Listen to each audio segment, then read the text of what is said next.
Hey everyone, happy Thursday. Happy Thursday.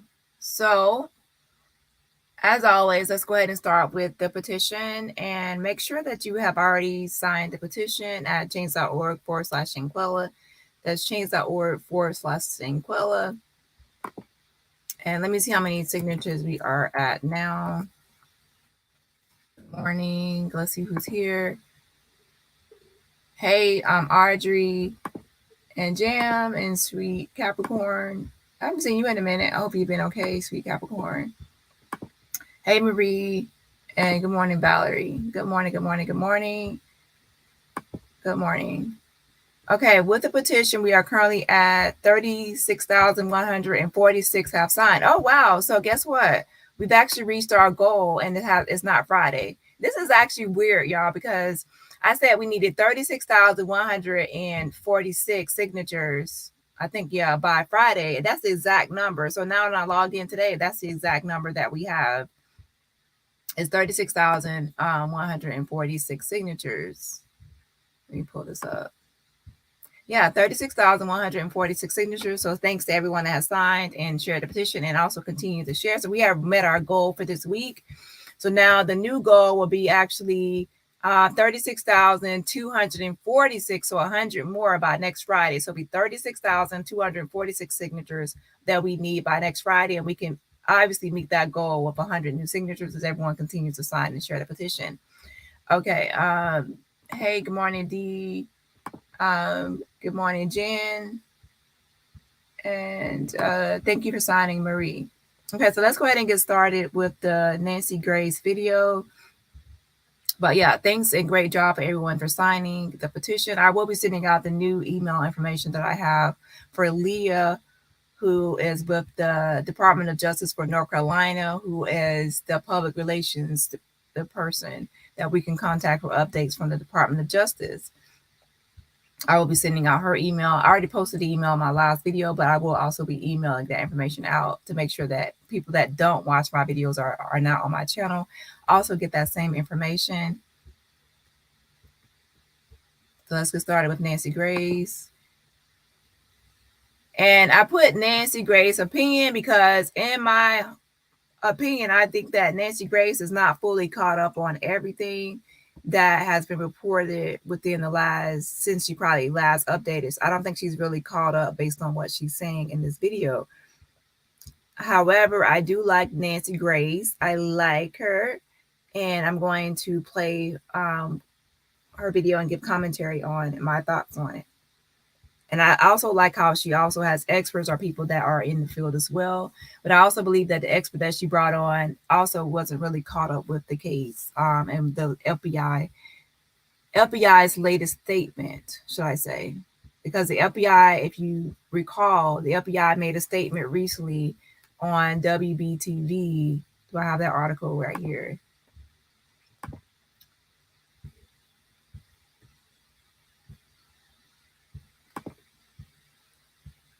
It says as far as the FBI's independent investigation is still ongoing. It is still ongoing. It says the FBI investigation into the death of Shanquella Robinson is ongoing. We know this is a difficult time for her family and the community. The FBI is working with the Department of Justice to conduct a thorough and exhaustive investigation. It is only a few days ago that this article was written and posted. Therefore, as you watch the Nancy Grace interview, pay attention to how they are stating that the Department of Justice will get involved if the case has progress. And I don't think they are aware that the Department of Justice is already involved and that Shanquella has already been assigned a victim advocate within the Department of Justice, which shows some progress. Okay. So let me go ahead and play Nancy Grace, but I will return to this article right here later. The FBI statement states that they are working with the Department of Justice. So that means that progress has been made with the case, and she has already been assigned to the Department of Justice, a case. Okay.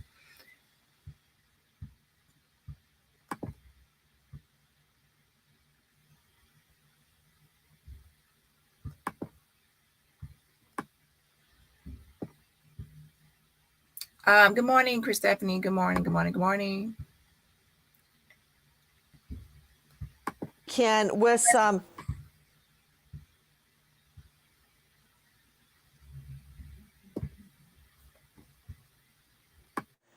Does the name Shanquella Robinson mean anything to you? Because it means a lot to me. This beautiful young girl with her life ahead of her goes on a girls' weekend with some friends, and she never makes it back home alive. A very disturbing video.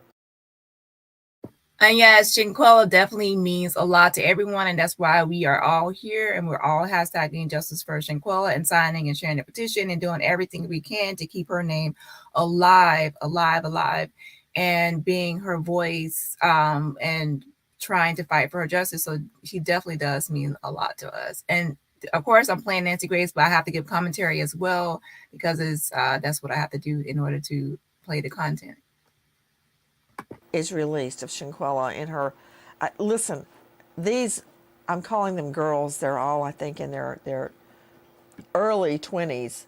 Shanquella was 25 at the time of her death.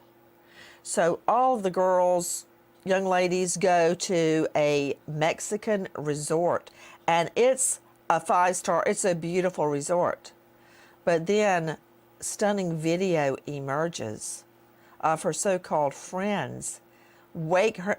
Shanquella's mother and I both believe, because she sleeps without her clothes on, that she was woken up by the friend girls and some guy that was a friend as well, not a lover, a friend. Somebody was videoing all this.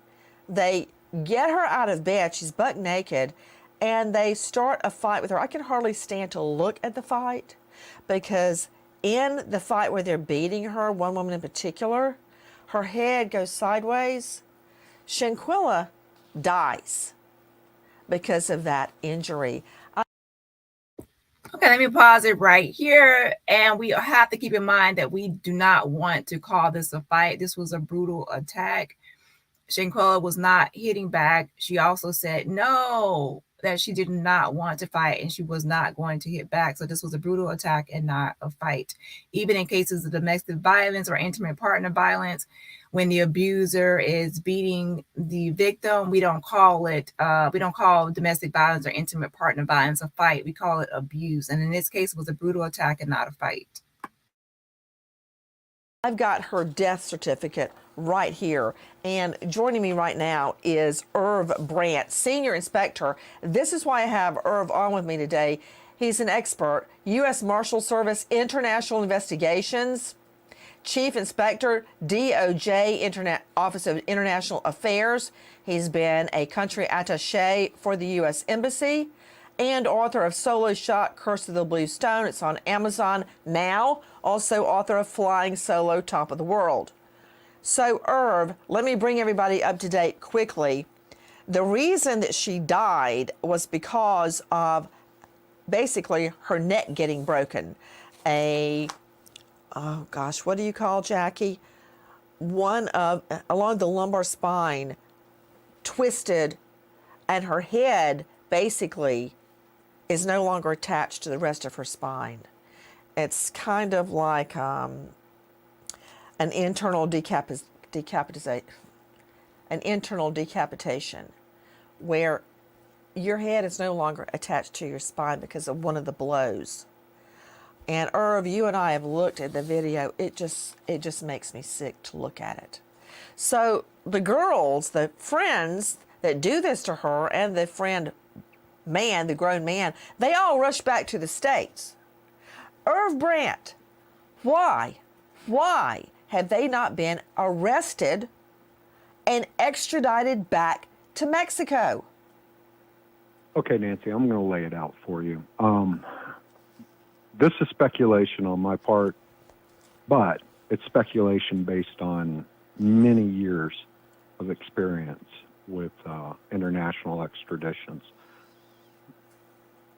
First of all, to extradite a crime within the treaty from one country to another, there has to be a common crime.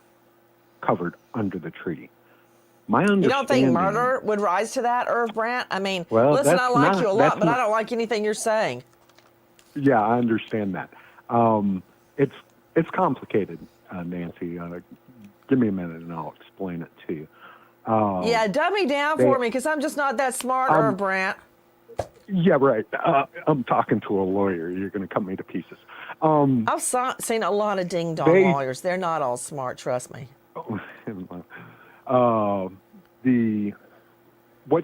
What they charged was, help me out with the exact verbiage of the crime. An arrest warrant has been issued and extradition proceedings have begun in Mexico for the murder of 25-year-old Shanquella Robinson. It was a homicide.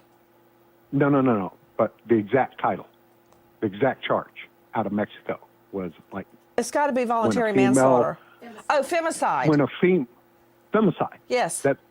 This is my point. This is what I'm getting to. Under the treaty, there's a list of crimes. You can't generalize. It has to be specific. You can't generalize this. Say, oh, well, femicide is murder. No. It's what the crime is charged. If that crime is not charged under the treaty, what Mexico has to do is reindict that charge and charge them with something that can be extradited under the treaty, like, let's say, murder. Now, I'm not saying that that's what happened. I'm saying I'm giving you a possibility, and I'm giving you likely possibilities, because over my years of experience in this, we go through this little song and dance all the time, especially when it came to capital crimes, murder crimes, sex crimes, drug crimes, money laundering crimes. Lots of countries don't have similar, just the titles of them, and it has to be worked out, and sometimes that takes time. Hey, listen, you might be onto something, Irv, and I want to remind you, Jack, remind me to circle back with him on this.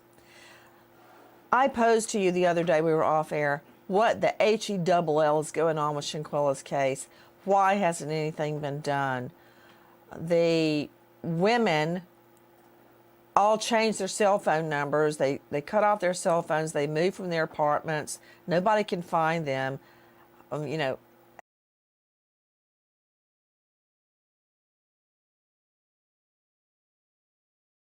Head nor tail of them.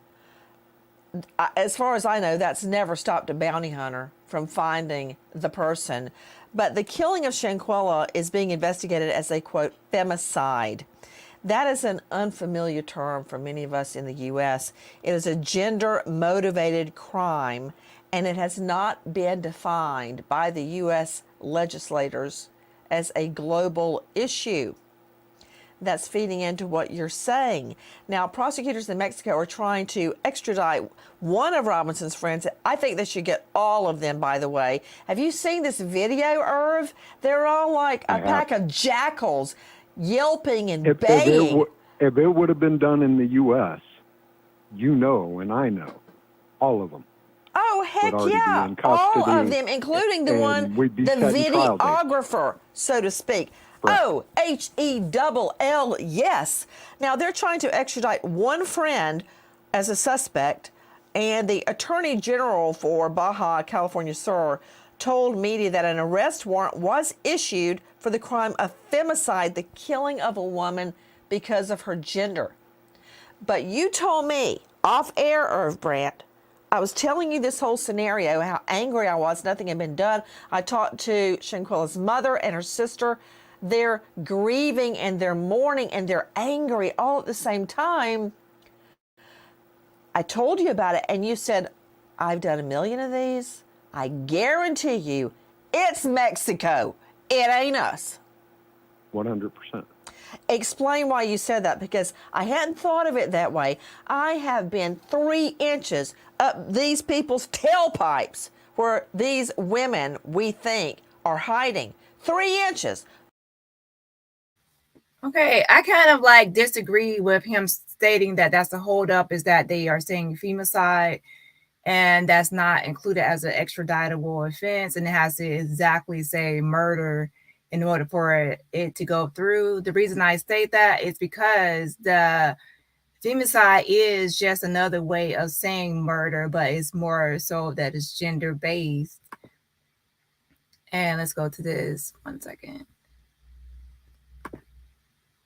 Femicide is generally defined as the murder of women because they are women, though some definitions include any murders of women or girls. Femicide has been used to describe killings of women by intimate partners and family members. It has also been used to describe gender-related killings in the community. So femicide is just another way of saying like the murder of a woman because they are women. So that actually will fall under an extraditable offense. Furthermore, when it came to Bruce Redman, which I discussed before, his charge was actually aggravated homicide, and that's why he was on his extradition paperwork. It said aggravated homicide. Where is it? 1 second. So let's go here. Here is the Bruce Redman's extradition paperwork, and as you can see, while my mouse cursor is circling right here, it says aggravated homicide. So that's what they put on his extradition paperwork. Now, what is interesting of that they didn't put on Bruce Redman's is that they didn't actually use femicide in his case, like that terminology. They used the term aggravated homicide to have him extradited, right? So I don't believe that that's the holdup, is that the word is femicide. And as I have shown on the WBTV article, the FBI's latest statement as of a few days ago is that the investigation is ongoing and they are working with the DOJ to conduct a thorough and exhaustive investigation. Now, I do agree with some parts of this interview or this panel with Nancy Grace and Irv, but I do believe also that they are not fully caught up on the latest statements by both Daniel De La Rosa Naya from Mexico and the FBI. They are not caught up with the latest happenings.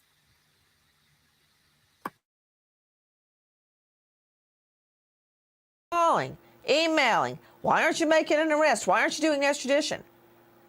And when you said that, it all crystallized. It's not us. I'm betting it's not us. I agree with you. It's Mexico. When do we ever get a darn thing out of Mexico? Nothing. Nancy, this goes on all over the world. And let me tell you, I spent years at International, in the Office of International Affairs, and Interpol. It sounds terrible. And I would travel halfway around the world. I would fly to Manila, or I'd fly to Bangkok, or wherever, for a single meeting, because OIA would send me, and they would tell me, Irv, we think you're the only one that can do it. We need you to go to Manila. We need you to talk with the Minister of Justice and ask them to get the paperwork in order for the extradition. Mm-hmm. We're waiting on this, just like we're waiting on this case. And I'd fly to the other side of the world and go and talk to the minister, who called me by my first name and had for years. And we would sit down and discuss the case. And just like this case, it would be two Americans who are no longer in the country, and they have issued a warrant, so they consider the case closed. They're not interested in extraditing. Okay, wait, hold on. I'm trying to take in what you're saying. So basically, once Mexico issues the arrest warrant, they're like, hey, it's on the U.S. Now listen to this, or I think that you're going to end up turning out to be right. Unlike Mexico and other Latin American countries, the U.S. does not have a law recognizing femicide as any different from homicide. And that doesn't mean that the killings are not deemed a homicide. But in the paperwork application, Mexico needs to charge it not as femicide, but as murder, straight out murder, so we can get, I guarantee you it's Mexico. I do not believe that authorities here would let this go unavenged. I just don't believe it. No, Nancy, I'm telling you, I used to do this for a living. The Mexican, it's Americans involved. If it was an American killing a Mexican, there would be a lot of pressure on. They'd be doing whatever. They'd reindict the case, however it was, to bring that person back down to have a trial. These are Americans, you know, and they're gone, and they have issued a warrant. They haven't issued a red notice. They have issued the What's warrant. a red notice? So basically, tell me, what is a red notice? it's an international lookout. Let's say these people traveled to another country, left the United States and traveled to another country, and those people could be detained until Mexico. Let's say they went to Jamaica because they know they're wanted for murder in Mexico, and they went to Jamaica and they had red notices. The Jamaicans would detain them until the Mexicans government could bring them over. But since they're Americans, they just, I mean, there's no pressure. There's no public outrage. It's You not mean no high public on their outrage in priority. Mexico? Correct. So Correct. they don't care. So, the only one that cares, well, I'm basically, not is saying they Shanquella's don't care. family. Yes, you are. It's just not a high priority. And what I That's would the do same thing. yes. You've got what I a would do beautiful on behalf dead of girl OIA, whose mother is Yeah. crying, whose sister is crying. They're in Huntersville, North Carolina, and I find it very hard to believe that North Carolina authorities are not trying to find these people. But the issue, you believe, is the extradition papers from Mexico? Yes, I'm willing to bet on it. Because I would go and have meetings and explain to them the importance, how important it was to the United States. And I basically make a deal. If you submit the paperwork, we'll pay all the costs. We'll pay all the costs of the extraditions to come down. Many times when they'd agree, they'd look at me and say, "You owe me now." Okay, I owe you. Understood. I mean, that's how it would work. And I did that all over the world. So, Irv Brandt joining me, this is your expertise. What can we do? Okay, I actually do agree that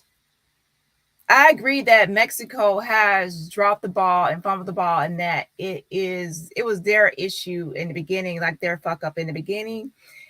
However, now I believe that they are trying to correct it, but it's kind of like when someone messes up, but then they try to fix it, but it's kind of too late, and now you pretty much have to pick up the slack, or you have to pick up the slack of where they've should pretty much messed up the case. From day one, when they first arrived, like the doctors, the paramedics, the police, they all arrived there and they treated this as alcohol poisoning or accidental instead of a murder. So from day one, I believe that from evidence collection, this case was already kind of messed up.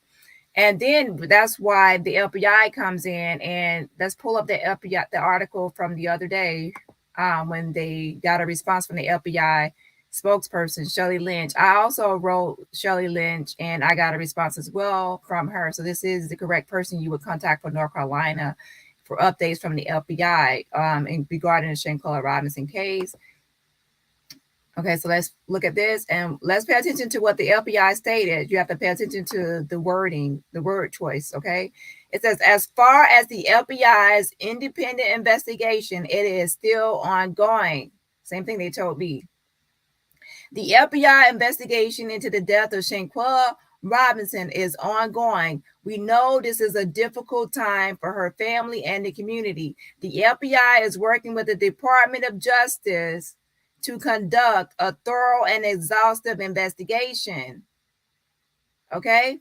It says they are working with the Department of Justice to conduct a thorough and exhaustive investigation. So they are collaborating with the Department of Justice to conduct this investigation. And they said it is the thorough and exhaustive. That means they are not going to leave any stone unturned. They're trying to cross all their I's and they're trying to dot all their I's across all their T's.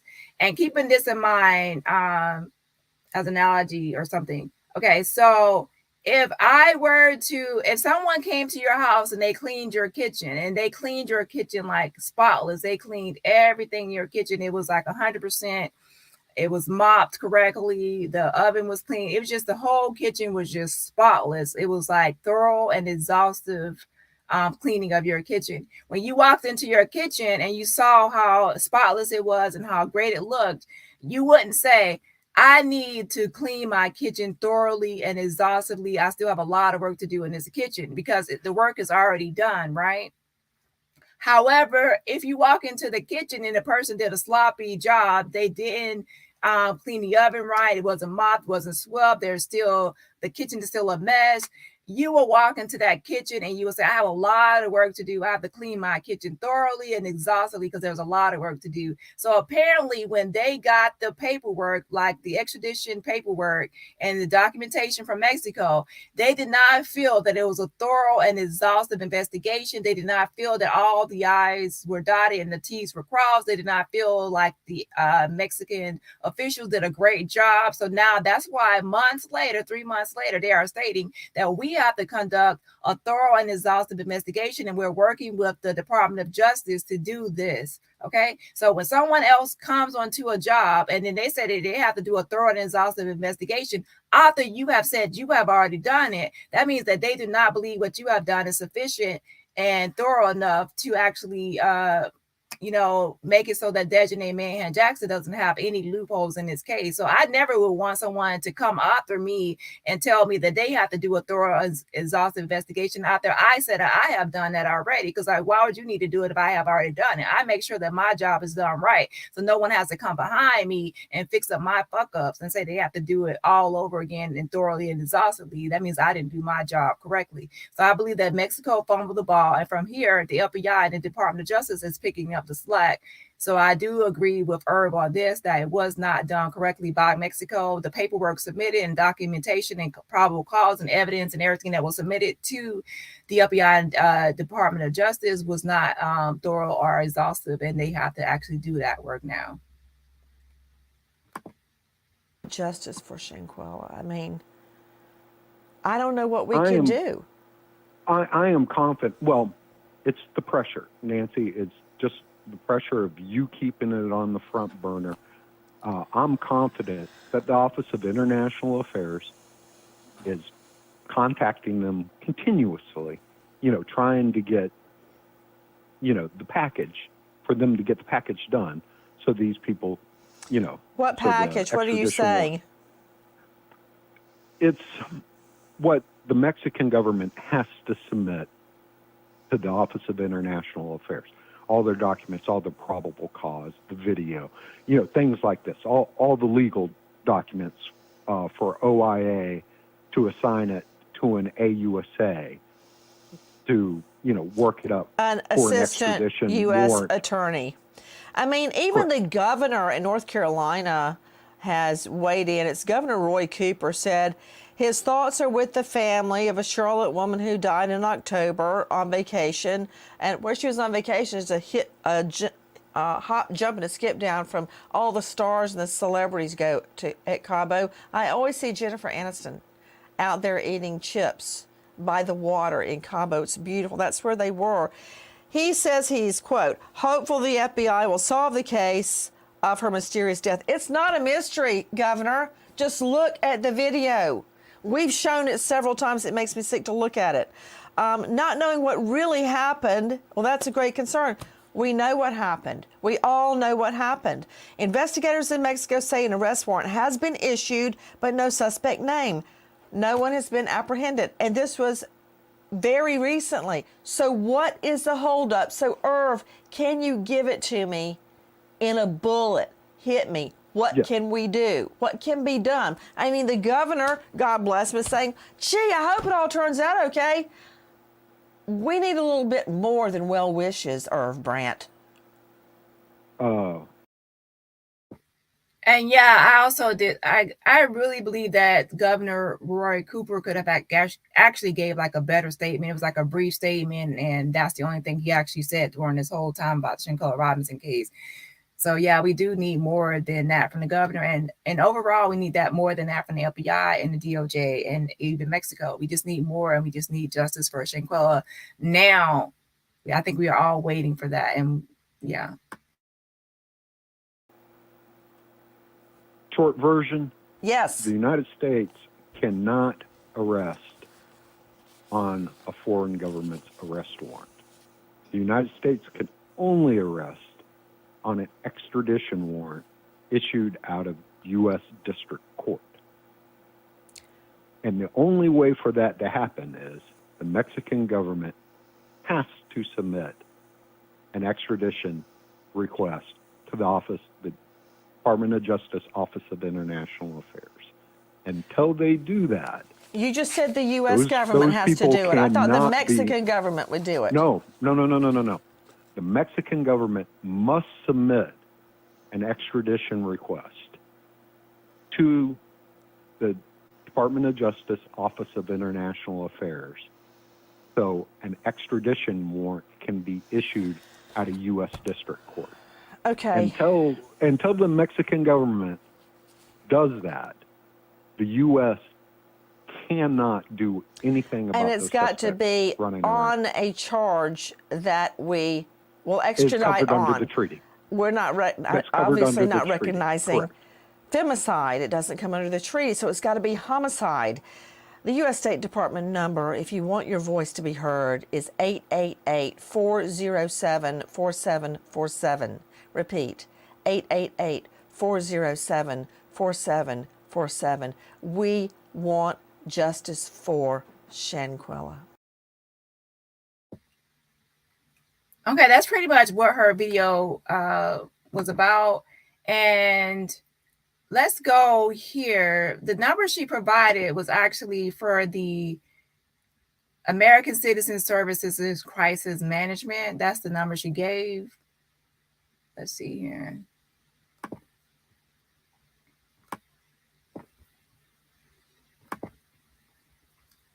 Right here it says Bureau of Consular Affairs for Washington, D.C., and it has that 1-888-407-4747.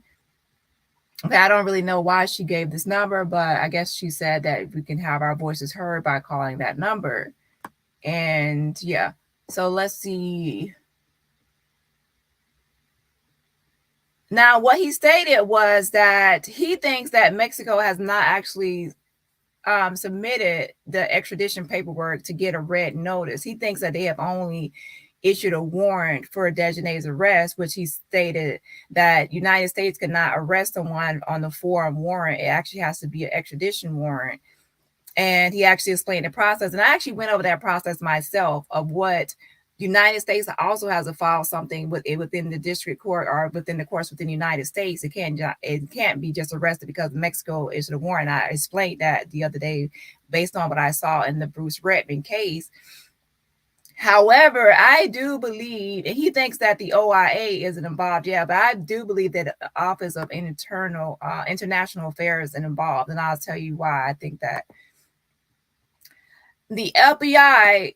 First of all, let's go here. The OIA, the Office of International Affairs, returns fugitives to face justice, transfers persons to serve their sentences in their home countries, and obtains essential evidence for criminal investigations and prosecutions worldwide by working with domestic partners and foreign counterparts to facilitate the cooperation necessary to enforce the law. And basically, this is who the department that he states that needs to get involved to with the extradition paperwork, which is correct. But this department is actually under the umbrella of the Department of Justice, United States Department of Justice. And keep in mind that in the latest statement by the FBI, because as you notice right here, let me zoom in really quickly before I go here. It says extradition and removal of fugitives. Extradition and removal of fugitives. OIA plays a central role in apprehending and returning fugitives to justice so that they may be held accountable for their crimes using all the legal tools at its disposal, extradition, deportation, and other lawful measures. OIA works with domestic and foreign partners to extradite or lawfully remove criminals sought for prosecution in the United States or abroad for a wide variety of offenses, including violent crime. Okay. And that's under the Department of Justice. And as you recall, the latest statement from the FBI is right here. It says, the FBI investigation into the death of Shanquella Robinson is ongoing. We know this is a difficult time for her family and the community. The FBI is working with the Department of Justice. The Department of Justice. And guess who is under the umbrella of the Department of Justice? The OIA, Office of International Affairs. So the FBI is already working with the Department of Justice, which is at the Office of International Office of International Affairs, to conduct a thorough and exhaustive investigation. So that's why I said that I don't believe that they have been updated. That the FBI is. The first statement we heard before was the FBI is working or collaborating with Mexico. Now, with the latest statement, we are hearing that the FBI is working with the Department of Justice to conduct a thorough and exhaustive investigation. So it moves from, I'm not saying they're no longer collaborating with Mexico. I'm saying that the statement, we have to pay attention to when a spokesperson gives an update. The other updates where they were working with Mexico, collaborating, and now this new update is adding on the Department of Justice and saying the FBI is working with the Department of Justice to conduct a thorough and exhaustive investigation. And also keep in mind that when I contact the Department of Justice for Charlotte, North Carolina, and I spoke with a representative, or should I say receptionist, she stated that Shirley Lewis Rutledge was working with the Shanquella Robinson case, and she was a coordinator. So that's when I looked up Shirley Rutledge, and let me show you her. Hold on a second.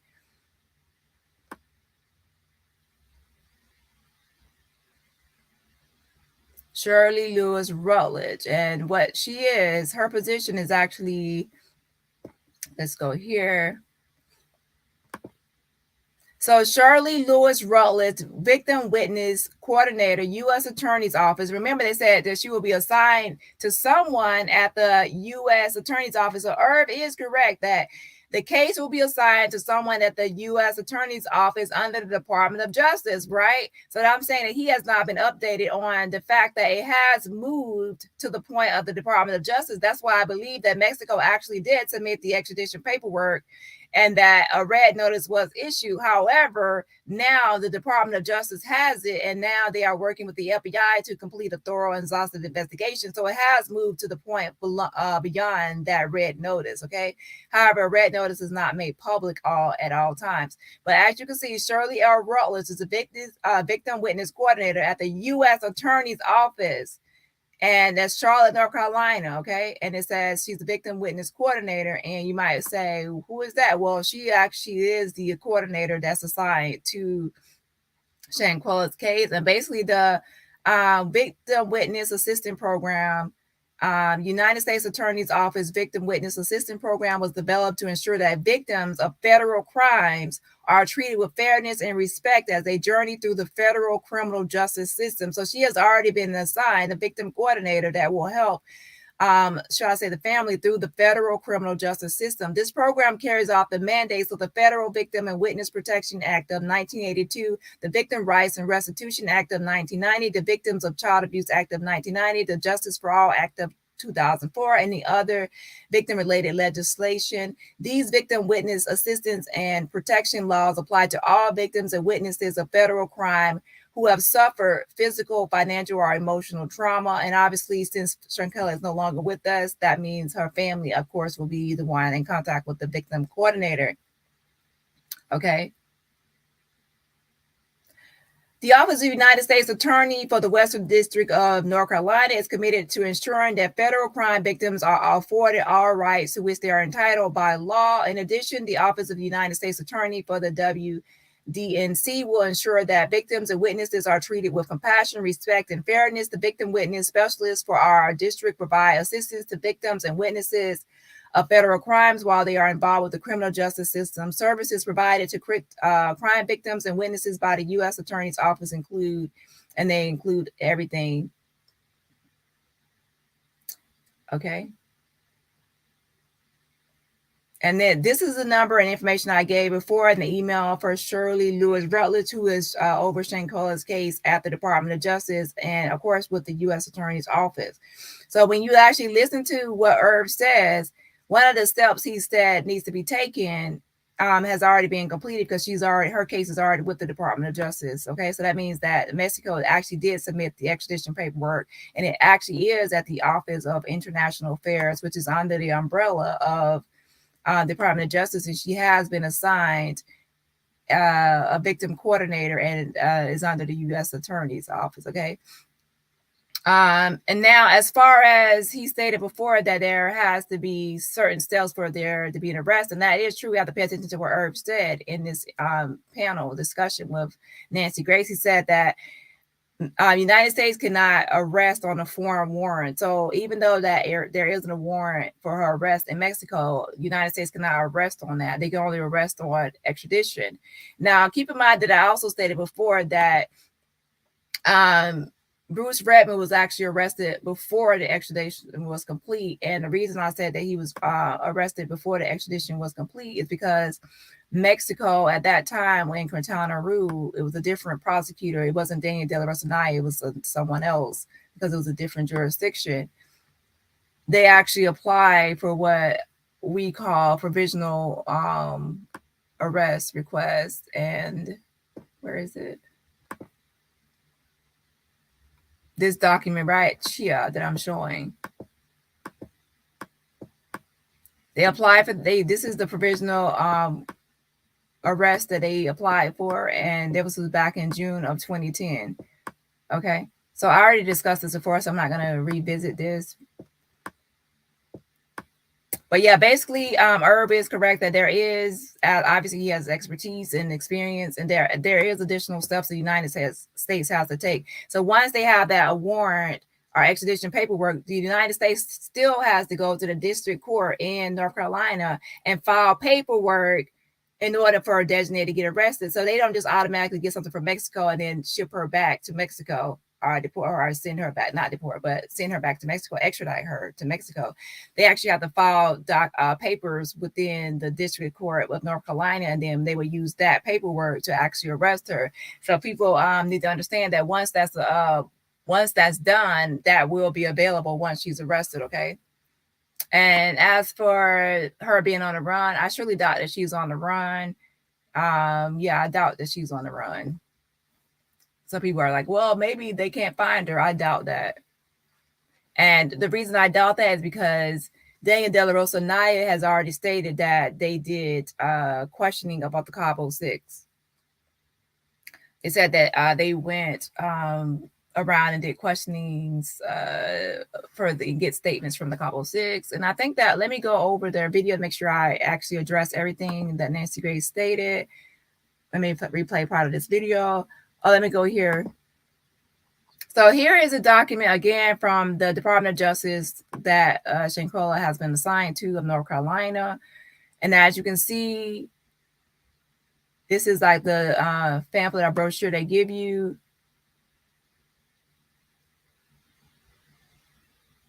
And as you can see right here, I don't know if you can see it. I might have to zoom in a little closer. But as you can see, there's Shirley Rutledge. She's here, victim witness specialist, Charlotte. And that's her name there still. And this is basically something they give victims of these crimes, of federal crimes, which will be obviously what falls for Shanquella. And they basically just give them the steps through the criminal justice process. It says investigation, arrest, detention hearing, preliminary hearing, just giving them basically what to expect upcoming once they are assigned the case. And right now we're obviously in the first stage, which is the investigation. There have not been any arrests, and that's per the FBI's recent statements. There, it's just an ongoing investigation. No arrests have been made. And also pay attention to what Irv said. He said applying pressure, so still applying pressure to Mexico. So in my opinion, I believe that Mexico has submitted extradition paperwork and has done the process of having a foreign warrant and extradition paperwork. However, the United States does not feel that what they have submitted is sufficient. And now they actually have to pick up the ball, pick up the slack based on what Mexico did incorrectly in the investigation. And they are now working with the FBI and DOJ are now working together. So let's go ahead and go back to Nancy Grace's video.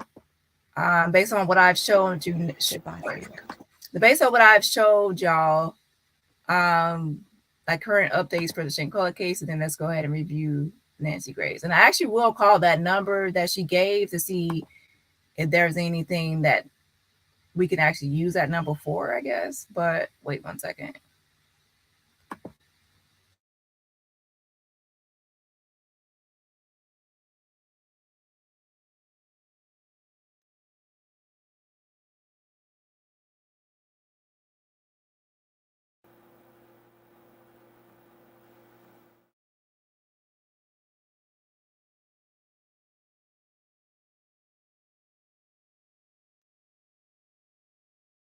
In If baying. if it would have been done in the U.S., you know, and I know, all of them. Oh, heck already be yeah. in All custody, of them, including the and one, we'd be the setting trial dates. videographer, so to speak. Right. Oh, HELL, yes. Now, they're trying to extradite one friend as a suspect, and the Attorney General for Baja California Sur told media that an arrest warrant was issued for the crime of femicide, the killing of a woman because of her gender. But you told me off air, Irv Brandt, I was telling you this whole scenario, how angry I was, nothing had been done. I talked to Shanquella's mother and her sister. They're grieving and they're mourning and they're angry all at the same time. I told you about it and you said, I've done a million of these. I guarantee you it's Mexico. It ain't us. 100%. Explain why you said that, because I hadn't thought of it that way. I have been 3 inches up these people's tailpipes where these women, we think, are hiding. 3 inches, calling, emailing. Why aren't you making an arrest? Why aren't you doing extradition? And when you said that, it all crystallized. It's not us. I'm betting it's not us. I agree with you. It's Mexico. When do we ever get a darn thing out of Mexico? Nothing. Nancy, this goes on all over the world. And let me tell you, I spent years at International, in the Office of International Affairs, and Interpol. It sounds terrible. And I would travel halfway around the world. I would fly to Manila, or I'd fly to Bangkok or wherever for a single meeting, because OIA would send me, and they would tell me, Irv, we think you're the only one that can do it. We need you to go to Manila. We need you to talk with the Minister of Justice and ask them to get the paperwork in order for the extradition. Mm-hmm. We're waiting on this, just like we're waiting on this case. And I'd fly to the other side of the world and go and talk to the minister, who called me by my first name and had for years. And we would sit down and discuss the case. And just like this case, it would be 2 Americans who are no longer in the country, and they have issued a warrant, so they consider the case closed. They're not interested in extraditing. Okay, wait, hold on. I'm trying to take in what you're saying. So basically, once Mexico issues the arrest warrant, they're like, hey, it's on the U.S. Close. Now listen to this, or I think that you're going to end up turning out to be right. Unlike Mexico and other Latin American countries, the U.S. does not have a law recognizing femicide as any different from homicide. And that doesn't mean that the killings are not deemed a homicide. But in the paperwork application, Mexico needs to charge it not as femicide, but as murder, straight out murder, so we can get... Right. I guarantee you it's Mexico. I do not believe that authorities here would let this go unavenged. I just don't believe it. No, Nancy, I'm telling you, I used to do this for a living. The Mexican, it's Americans involved. If it was an American killing a Mexican, there would be a lot of pressure on, they'd be doing whatever. They'd re-indict the case, however it was, to bring that person back down to have a trial. These are Americans, and they're gone. And they have issued a warrant. They haven't issued a red notice. They have issued the What's warrant. a red notice? So basically, tell me, what is a red notice? it's an international lookout. Let's say these people traveled to another country, left the United States and traveled to another country. And those people could be detained until Mexico. Let's say they went to Jamaica because they know they're wanted for murder in Mexico. And they went to Jamaica and they had red notices. The Jamaicans would detain them until the Mexicans government could bring them over. But since they're Americans, they just, there's no pressure. There's no public outrage. It's You not mean no high public on their outrage in priority. Mexico? Correct. So Correct. they don't care. So- the only one that cares I'm basically not is saying they Shanquella's don't care. family. Yes, you are. It's just not a high priority. And what I That's would the do same thing. yes. You've got what I a would do beautiful on behalf dead of girl OIA, whose mother is Yeah. crying, whose sister is crying. They're in Huntersville, North Carolina, and I find it very hard to believe that North Carolina authorities are not trying to find these people. But the issue, you believe, is the extradition papers from Mexico? Yes, I'm willing to bet on it. Because I would go and have meetings and explain to them the importance, how important it was to the United States. And I basically make a deal. If you submit the paperwork, we'll pay all the costs. We'll pay all the costs of the extraditions to come down. Many times when they'd agree, they'd look at me and say, "You owe me now."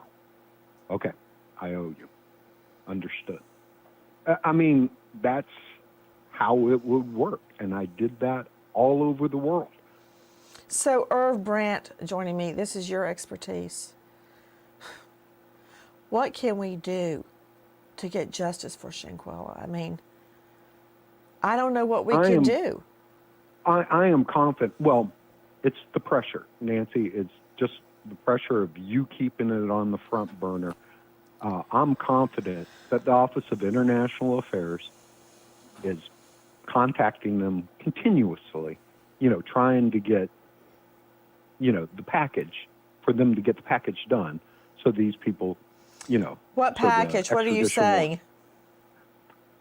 It's what the Mexican government has to submit to the Office of International Affairs. All their documents, all the probable cause, the video, things like this, all the legal documents for OIA to assign it to an AUSA to, work it up An for assistant an extradition U.S. warrant. attorney. Even the governor in North Carolina has weighed in. It's Governor Roy Cooper said.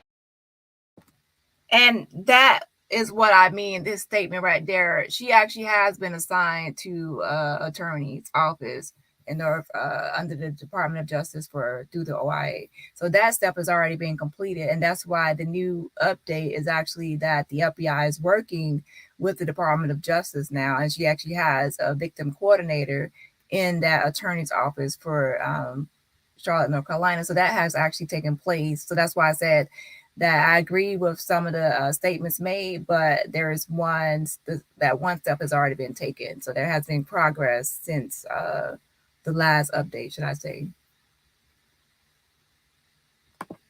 His thoughts are with the family of a Charlotte woman who died in October on vacation. And where she was on vacation is a hop, jump, and a skip down from all the stars and the celebrities go to at Cabo. I always see Jennifer Aniston out there eating chips by the water in Cabo. It's beautiful. That's where they were. He says he's, quote, hopeful the FBI will solve the case of her mysterious death. It's not a mystery, Governor. Just look at the video. We've shown it several times. It makes me sick to look at it. Not knowing what really happened, well, that's a great concern. We know what happened. We all know what happened. Investigators in Mexico say an arrest warrant has been issued, but no suspect named. No one has been apprehended. And this was very recently. So what is the holdup? So, Irv, can you give it to me in a bullet? Hit me. What can we do? What can be done? I mean, the governor, God bless him, is saying, gee, I hope it all turns out okay. We need a little bit more than well wishes, Irv Brandt. Uh, The reason I think that they did not put a name on the arrest warrant is because there obviously were 6 people there, and I don't think they want anyone to actually flee. Flee at all. I mean, they did already flee Mexico, so obviously they wouldn't want to put a name or say who the arrest warrant is for.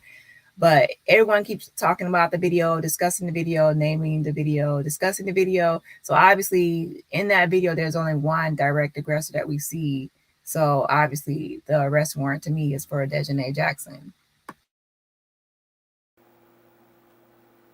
Short version, Yes. the United States cannot arrest on a foreign government's arrest warrant.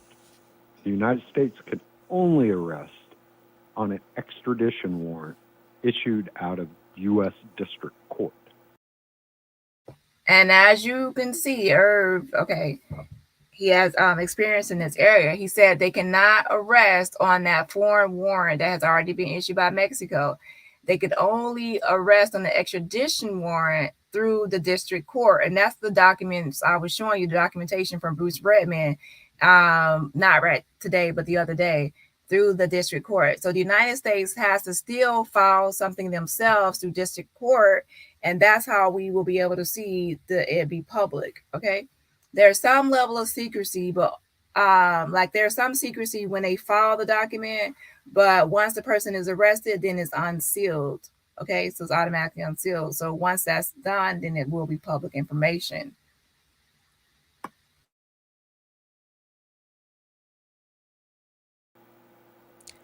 And the only way for that to happen is the Mexican government has to submit an extradition request to the Department of Justice Office of International Affairs. Until they do that, you just said the U.S. government has to do it. I thought the Mexican government would do it. No. The Mexican government must submit an extradition request to the Department of Justice Office of International Affairs, so an extradition warrant can be issued at a U.S. District Court. Okay. Until keep paying attention because people keep missing out on that step. Mexico has to submit paperwork, and then the U.S. has to file something through the district courts. Okay, so it's 2 steps to that. Until the Mexican government does that, the U.S. cannot do anything about it. And it's got to be on a charge that we will extradite on. It's covered under the treaty. We're not obviously not recognizing femicide. It doesn't come under the treaty, so it's got to be homicide. The U.S. State Department number, if you want your voice to be heard, is 888-407-4747. Repeat, 888-407-4747. We want justice for Shanquella. Goodbye, friend.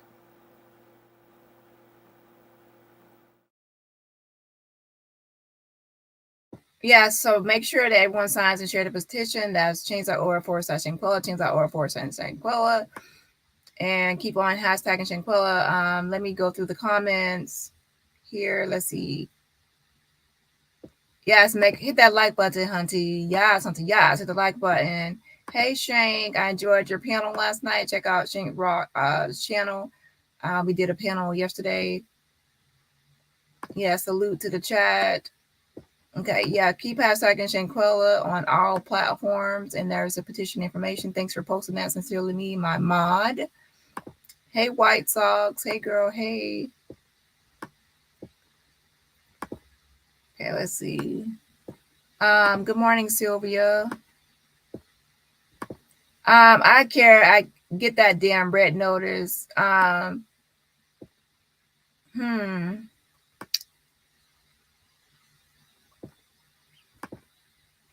I do believe that Mexico has submitted paperwork and documentation for the extradition, but I don't believe that it was sufficient. And people keep saying, yeah, the video, but as I have stated before, there's ways and loopholes to where the video doesn't 100%, things have to be 100% beyond a reasonable doubt. It doesn't 100% show that she died at the end of that video. Obviously, medical examiners and expert testimony can state that it's highly likely that that's what caused her injuries, obviously being thrown by the neck and everything else. And we can actually see, actually, if you actually look at that video towards the end, her back is kind of slumped, but it's still not 100% showing that she died immediately in that video. Okay. So that's why other evidence has to be added with the video, along with the video, like witness statements, other video footage, like statements from everyone there, text messages that they might have exchanged, like right after or when they arrive back in the United States. Anything they might have Google related to how can we do this and how can we do that, like Google searches. And even like anyone like spilling the beans to family or any other witnesses. So there's a lot of evidence they can all collect to add with the video. Miss Truth Teller, can our state just get them all and put them in jail? No. As American citizens, everyone is afforded rights and due process under law. So things have to be done through the courts. And as Herb just stated, that they cannot just arrest on the foreign warrant. Even if Mexico wants them arrested, the United States still has to file their own complaint and own information with the district courts in order for extradition. And again, like I said, go look at the Bruce Redmond documentation that I've already posted several times, and you'll be able to see what steps and processes and procedures and protocols have to be done for an arrest to occur. Now, one thing Herb did mention was that the extradition arrest warrant, but there also was with the extradition arrest warrant, there also is the provisional arrest also that has to be, that can be done as well. And that's one thing that the last case with Bruce Redmond, they did additional outside of just applying for extradition. They also submitted, like a few months after applying for extradition, they actually submitted a provisional arrest request as well. So that actually sped up him being arrested pending extradition. Good morning, Sean. If you have signed the shared of justice for Shanquella petition, please check your emails to see applicable terms, items. Oh, yeah, okay. And let's change our order for Shanquella. Hey, I don't want to use a name. In the name of Jesus, the name of Jesus, and the blood of Jesus, and the blood of Jesus, I am praying very hard for our baby girl, Quella. Yes, prayers are always good. So continue prayers for, especially for Shanquella's family, not knowing what happened to Shanquella. We all know she was murdered. What I mean, you already know that when something happens to you or a loved one, you want to know, you have why questions, and you want to know why it happened and what happened. You want to know all the details you possibly can about what happened. And obviously, you want justice. What's taking them so long for them to do that? I'm telling you, with the Bruce Redmond case, we can expect a long ride, a long journey, because it took over almost like a year and a half for him to be actually extradited. It took 7 months for him to be arrested on a provisional arrest, but the actual extradition took almost like over a year. Yep. That's why I said the information I gave you all yesterday, use that information to try to make sure that Daniel De La Rosa Naya, Baja California Sur, that he actually applied for a provisional arrest request, which is separate from the extradition request. It means that you want the person arrested now, pending the extradition, before they are extradited, to hold them or detain them. And usually it's for people that you deem as flight risk. But like I said before, if he used certain wording and actually what they did for the Bruce Redmond case, he can actually make it so that designate is a flight risk. A thorough investigation is key because we want the charges to actually stick once they are charged. Exactly.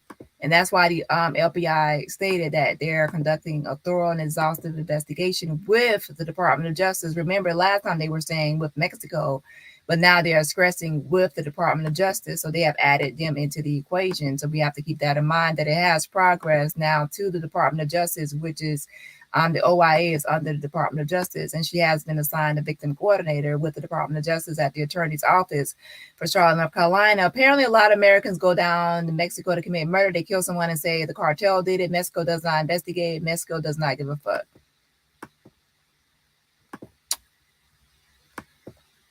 I believe that for Shanquella's case, they dropped the ball on the investigation. They actually came out there and they actually believe what the Cabo 6 stated, or should I say Cabo 5 stated about it being alcohol poisoning. And from there, it kind of fell to the wayside because they didn't really investigate thoroughly for a murder. They investigated for accidental or alcohol poisoning. So I believe from day one, starting with evidence collection, that it was not done properly. They working on it now, but how come our baby girl Quella have not gotten justice? It can take a while, y'all. So I'm telling you, it could take a long while. Let's continue to keep Shanquella's name out in the forefront. Use the following hashtags on all social media platforms: Justice for Shanquella, Justice for Shanquella Robinson, hashtag Shanquella Robinson. But what can take that can be faster than extraditions can take a long time. So what we need now is a provisional arrest. Okay, we need a provisional arrest done. That's why I say email Daniel De La Rosa Naya. Okay, how many people have actually emailed Daniel De La Rosa Naya, the email I gave you? Victor Castro, Ken Salazar. How many of you have actually emailed those people? Those are Mexican officials. Make sure that they have actually submitted a request for a provisional arrest. How many of you have emailed? Okay, if everyone, like Irv said in his interview, he said apply pressure. Pressure needs to be applied. He said the OIA does it, but we can also do it as well because we have their information to apply pressure. I can show you the emails. It's on the petition. Here's Daniel De La Rosa Naya. That's his email address. He might not respond, but definitely he gets the emails. That's Daniel De La Rosa Naya about how California served, the one that issued the arrest warrant. Is Alexandro Gertz. Email him. Who else? Who else? Who else? Where is it? Governor Victor Castro, Mexico. Email him. He spoke out on this, Shanquella, okay? But email him and put pressure on him to do this provisional arrest. That's Victor Castro. Wait, actually, hold on. This is one for Delia De La Rosa. I need to update. This is one for Delia De La Rosa. Is the corrected one. So this is for Delia De La Rosa, Daniel De La Rosa Naya, and it's also on the petition.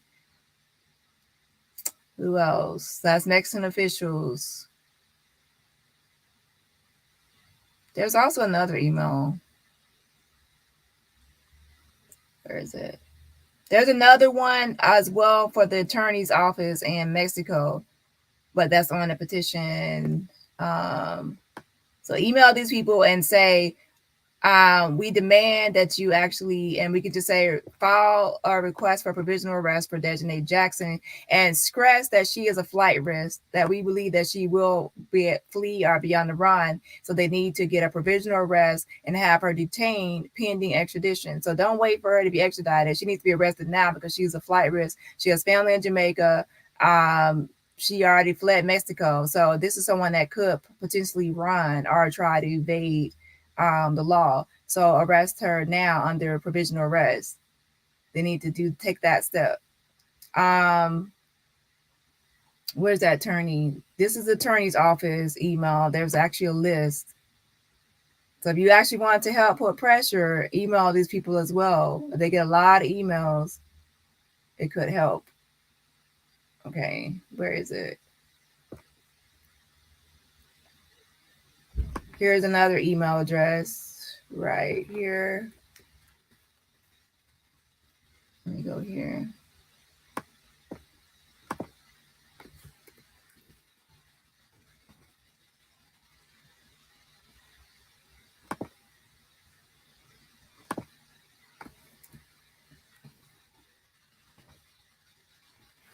Okay, there's another email address right here for the Attorney General of Mexico, that office, so you can email that. So email all of those Mexican officials I gave.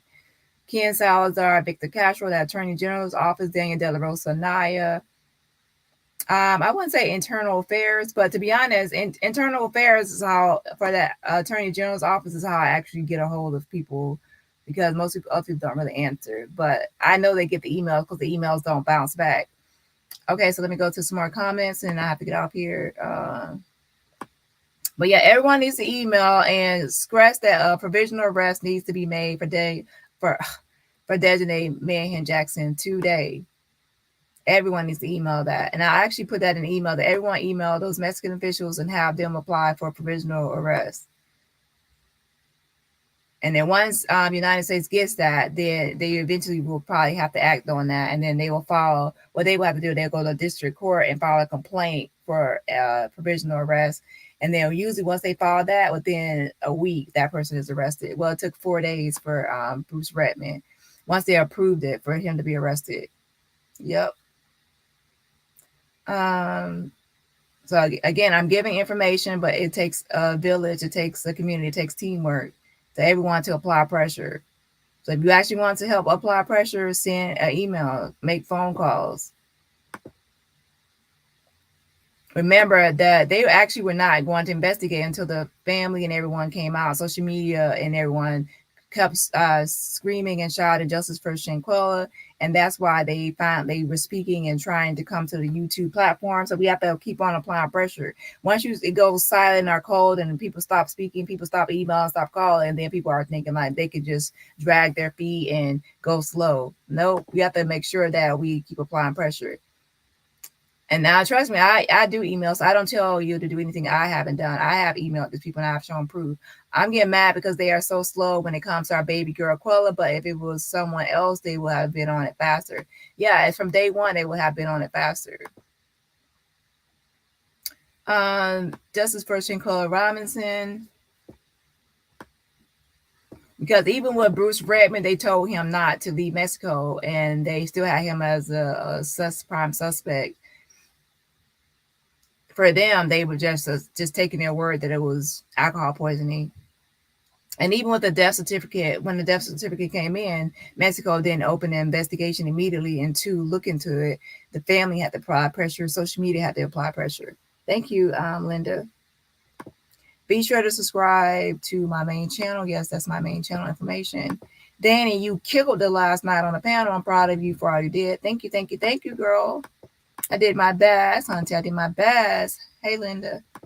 Yes, she on the run because how come nobody can find them, and they moved from where they used to stay and they all changed their phone number, so can't call them.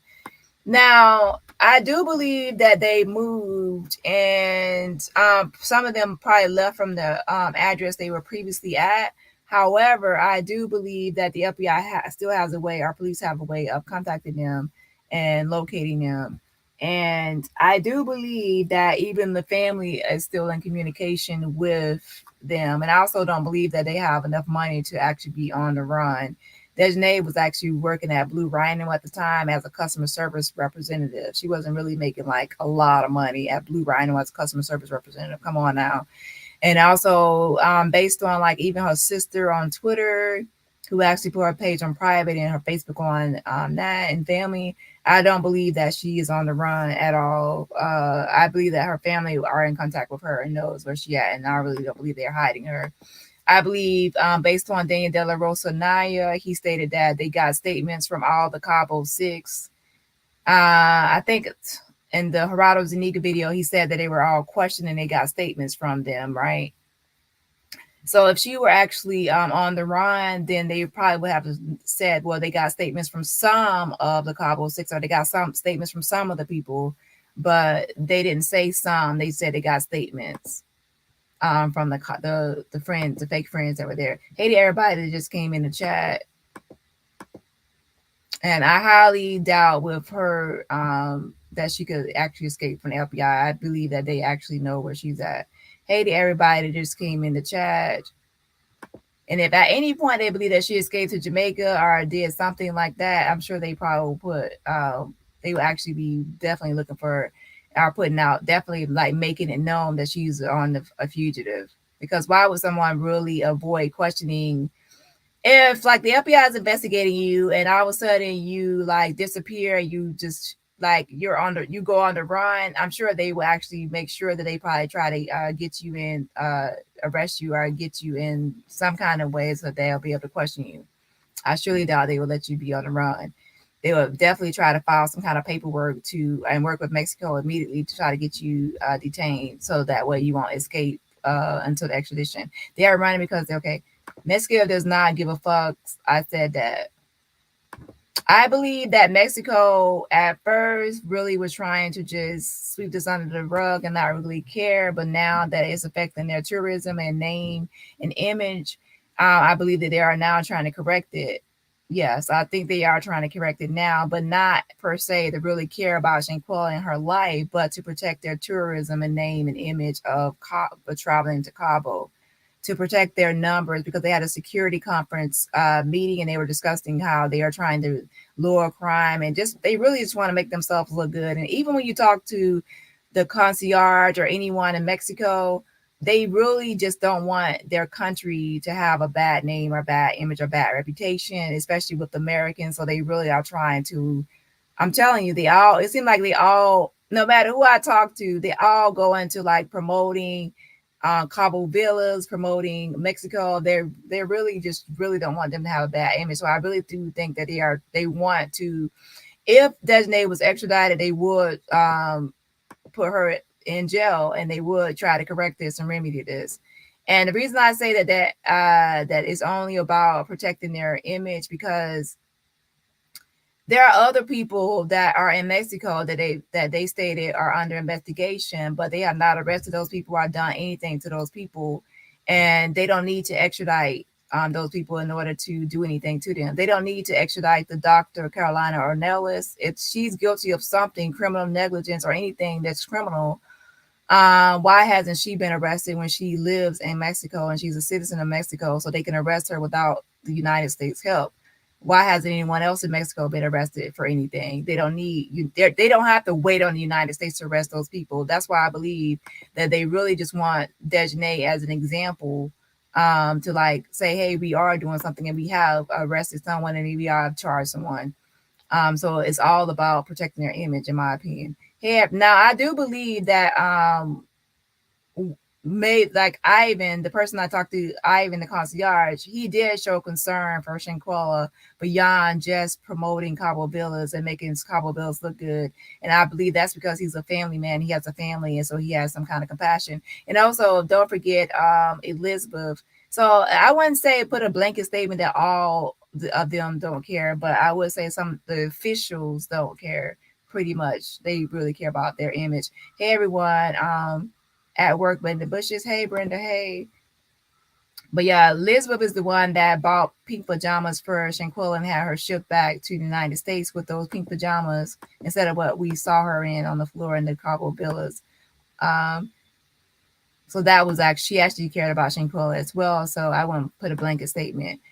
Hit the like button on your way in. Yes, Hunter. Yes, to help my video get into the algorithm. And also, yeah, mainly we just, if you don't do anything, make sure you share the petition. If you have already signed it, share it so we can get to our goal. And thanks to everyone for sharing the petition and helping reach the goal for this week. We reached the goal before Friday hit. Yes, they don't care about Americans. Huntersville, North Carolina is about 25 minutes outside of Charlotte. If they were in the USA, they asked would have been behind bars. Yeah, it's true, they would have been. And that's because the United States, when they were called out and they saw if the ambulance, like the paramedics and the doctor was called out, number one, most of the time the doctor won't actually make a house visit or house call. However, once paramedics arrived to the scene in the United States and they saw her condition, they wouldn't automatically believe. Let's be honest. Shanquella on like unresponsive, laying there, and then they have the all the Cabo Six around her, and they say, "Well, it's alcohol poison." They would automatically believe that, take their word that it's alcohol poison. They would obviously look into it and see, like, investigate. That's what you're supposed to do. Like when you arrive there, you don't automatically take someone's word. You make your own assessment. Like the doctor should have made her own assessment of Shanquella and say, "Well, this is not typically what I see." As a doctor making house visits for alcohol poisoning, this is not the typical symptoms I see. The doctor even noticed there was a knot on Shanquella's forehead. So this was not a typical alcohol poisoning. So that should have been her assessment, that this is to look into this more. And then when they refused to take her to the hospital or refused to take emergency, like she stated, for them to do, then that should actually raise red flag. So she did not do her job with the assessments. That's why we got her house fired, right? And then as far as the police, they should have done the same thing. That when they got there, even discussing with the doctor should have said, well, this is not alcohol poisoning, this is something else. And then the police will be like, hey, well, yeah, something is wrong with this picture as well, because they refuse to take her to the hospital. It's a lot. Everyone should have made their own assessment. You don't go to a crime scene and take the word of the people there. You make your own assessment and determine what you think the issues are. Yeah. It's like going to, like, a police officer going to call, and they see someone with a black eye and a busted lip, and then they see the victim, then they see the abuser standing there, and then the victim says, well, I fell down the stairs. They're not going to say, oh, well, she fell down the stairs, let's treat her for a fall. They're going to be like, my assessment is that the abuser standing here might have inflicted these injuries onto the victim, onto our person. So now we need to investigate this as domestic violence. Let's pull the victim to the side and just discuss this with her. And even if not pulling her to the side, they can actually, through their own assessment, see that it's most likely intimate partner violence and not a fall. So with the knot on Shanquella's forehead and other things going on with her being unresponsive and unable to talk and everything else, that should have been the doctor's assessment that this was more to it. And I actually believe that when she saw a knot on her head, she actually thought it was something more to it, but she still didn't follow through with her intuition and everything else. So anyways, in the United States, I do believe that this will have actually, they will actually already be arrested already. And not even if it wasn't from like murder one, it definitely would be manslaughter at least. Okay, right. We need to continue to apply pressure. Yes, pressure hunting, pressure. Keep applying pressure, and I will be sending out emails today myself to additional people in Mexico to try to make sure that if they can actually get her under, go ahead and get her arrested now under provisional arrest, just like with Bruce Redmond. Gotta take 5. Hello, Dani and Mods in chat. Hey, gotta take 5.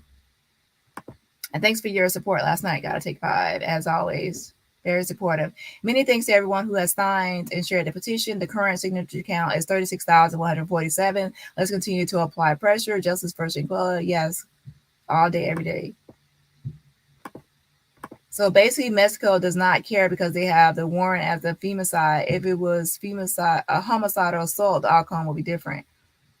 No, because a femicide, I don't believe that Herb is correct in this in that instance, because femicide is murder. It's just saying the murder of a woman because she's a woman, but it's still the same thing. It's still a murder. A murder is murder. It's just like somebody is saying precisely what it is. And also remember, the reason I state that is because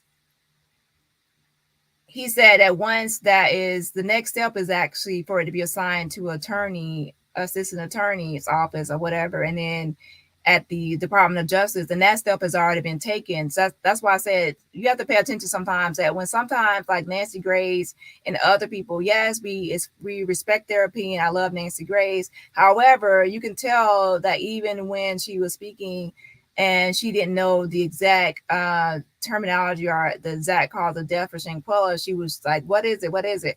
If someone was really up to date with everything, they already know exactly like those details of what is happening with Shanquella.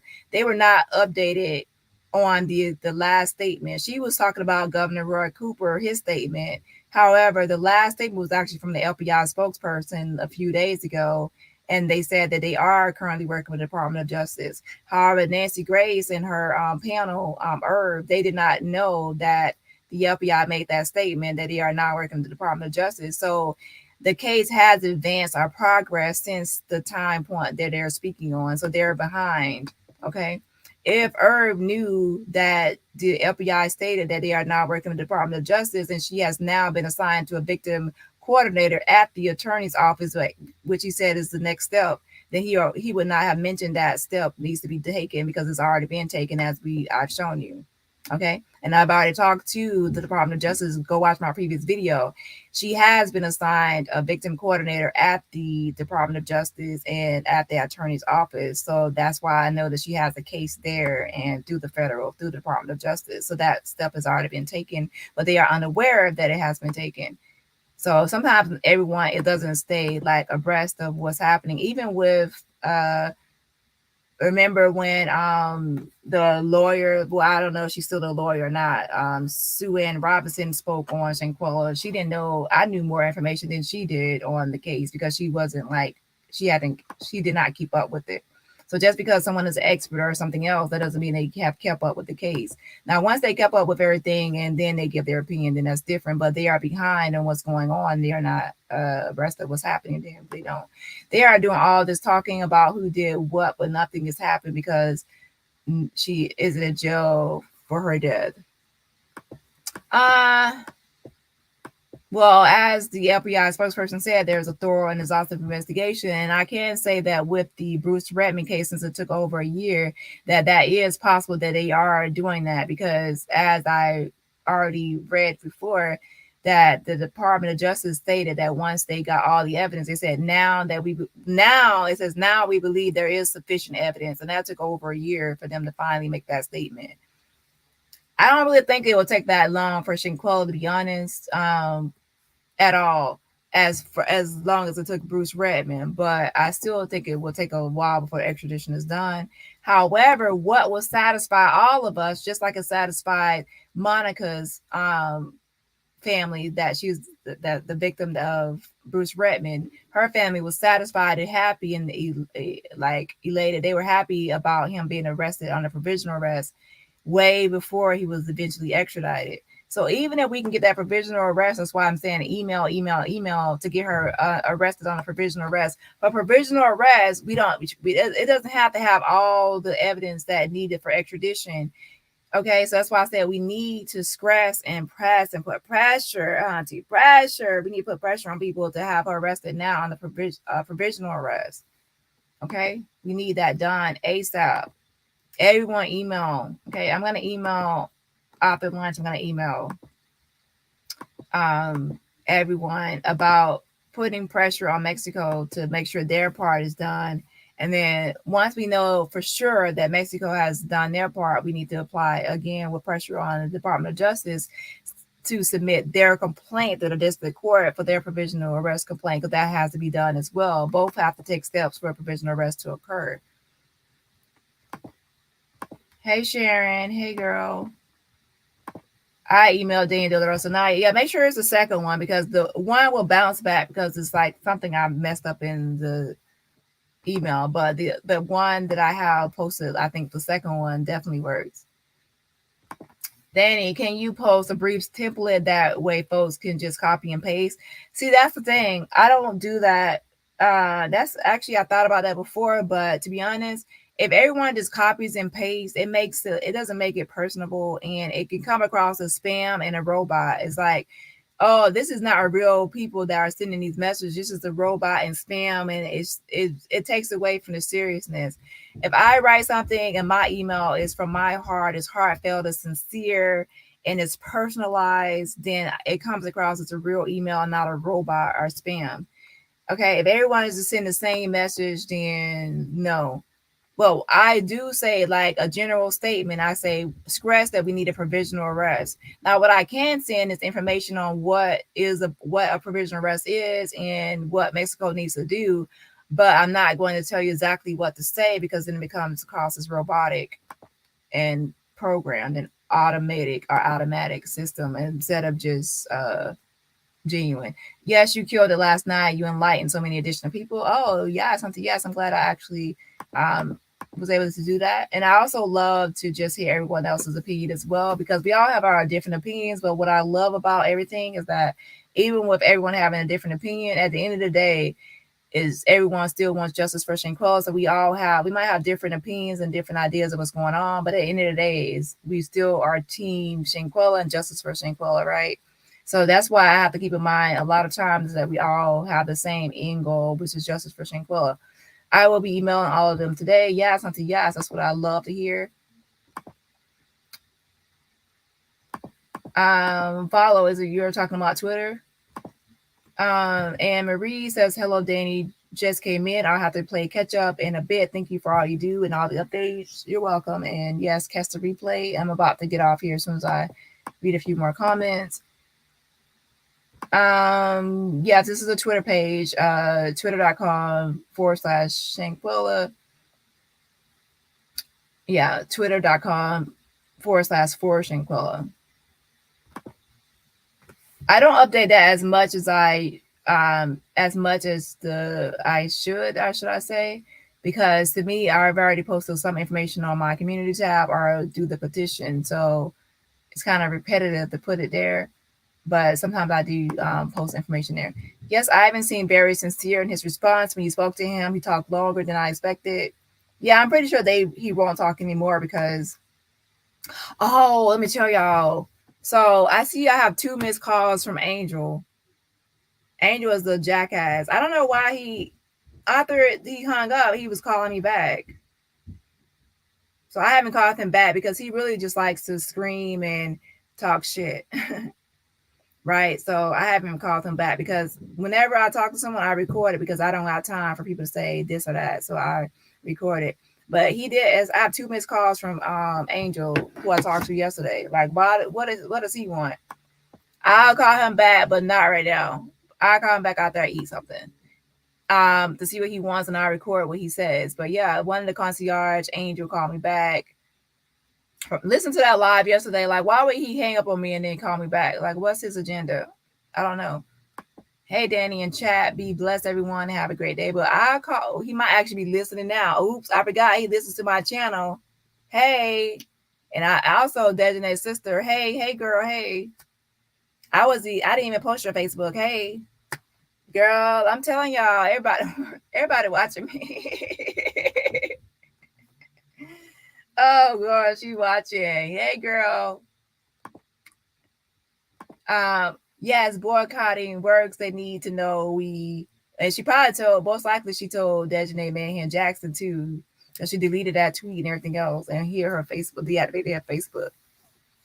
So I do believe that she's in communication with Dejanae still, her sister. Yes, boycotting works. They need to know we will withhold our dollars. Yes, now to be honest, someone did mention that before. I think Bossy. Yeah, if everyone even stated, yeah, we're boycotting Mexico, and that's all they care about is tourism, then that actually could help. Even just even like stating it in the emails, like if you write in emails, we are boycott, like put it in the title, we're boycotting Mexico unless Dejanae is arrested, provisional arrest now.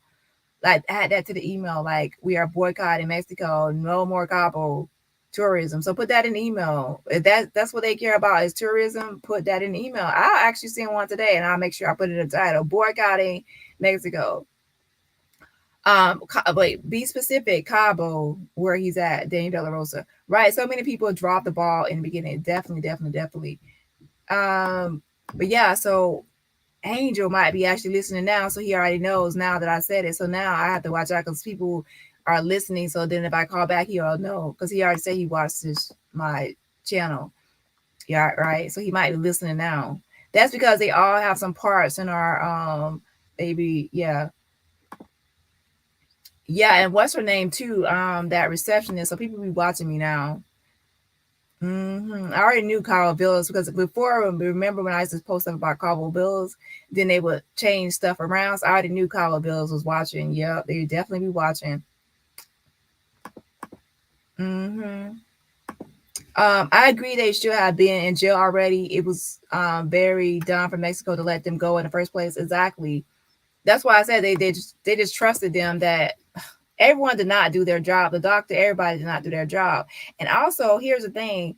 Dani De La Rosa Naya, he also needs to be doing something with the doctor. Why hasn't anything been done with her? She was actually negligent. Well, I guess to me it's civil where she can be sued. Some people would say it's criminal, and then some people would say it's civil, like a civil matter. Most likely, most people probably will put it as civil. That's probably why nothing has been done to her, to be honest. Unless they believe that she was a part of covering up, and then that will actually fall into criminal, but or omission. So could it be something that she omitted? Or mainly, if she has not been arrested and she's in Mexico, maybe they still classify her as something as civil, like civil negligence instead of criminal. Hello, Danny and everyone. Mexico don't care. Shanquella is about their business between the Mexico and the US. Yes, they care about tourism. And I would say the officials at the official level, if they just look at all, I guess you didn't finish what you were saying. Right. Apply due diligence and research in knowing all facts of the case and moving parts. Exactly. Um, Once you have signed and shared a petition, be on the lookout for important emails with updates and or action steps. We must continue to apply pressure. Yes, Hunter, yes. And I will be sending out an email today, and mainly to talk about what we discussed today about putting pressure on Mexico to get her arrested now. Now for provisional arrest. We need her arrested now.